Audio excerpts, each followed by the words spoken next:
Good morning, boys and girls. Happy Saturday. I'm super happy to be with you this Saturday morning to share one of my fun books that I love to read. It is called Giraffes Can't Dance by Giles Andreae, and it's just a super fun book, so I hope you enjoy it as much as I do. Gerald was a tall giraffe whose neck was long and slim, but his knees were awfully crooked and his legs were rather thin. He was very good at standing still and munching shoots off trees, but when he tried to run around, he buckled at the knees. Now, every year in Africa, they hold the jungle dance, where every single animal turns up to skip and prance. And this year, when the day arrived, poor Gerald felt so sad, because when it came to dancing, he was really very bad. The warthogs started waltzing, and the rhinos rock and rolled. The lions danced a tango that was elegant and bold.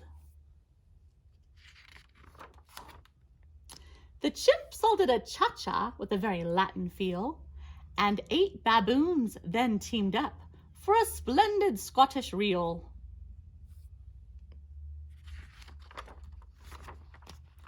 Gerald swallowed bravely as he walked toward the floor, but the lions saw him coming, and they soon began to roar. "Hey, look at clumsy Gerald," the animals all sneered. "Giraffes can't dance, you silly fool. Oh, Gerald, you're so weird." Poor Gerald. Gerald simply froze up. He was rooted to the spot. "They're right," he thought. "I'm useless. Oh, I feel like such a clot." So he crept off from the dance floor and he started walking home. He'd never felt so sad before. So sad and so alone. Then he found a little clearing and he looked up at the sky. "The moon can be so beautiful," he whispered with a sigh.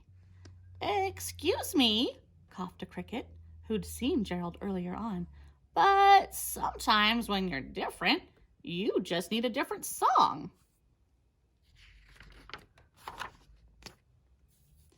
"Listen to the swaying grass and listen to the trees. To me, the sweetest music is those branches in the breeze. So imagine that the lovely moon is playing just for you. Everything makes music if you really want it to." And with that, the cricket smiled and picked up his violin. Then Gerald felt his body do the most amazing thing. His hooves had started shuffling, making circles on the ground. His neck was gently swaying, and his tail was swishing around.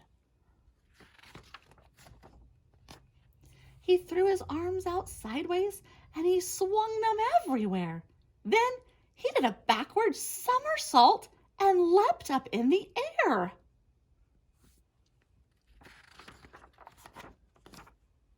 Gerald felt so wonderful. His mouth was open wide. "I'm dancing. Yes, I'm dancing. I am dancing," Gerald cried. Then, one by one, each animal who'd been there at the dance arrived while Gerald boogied on and watched him, quite entranced. They shouted, "It's a miracle! We must be in a dream. Gerald's the best dancer that we've ever seen."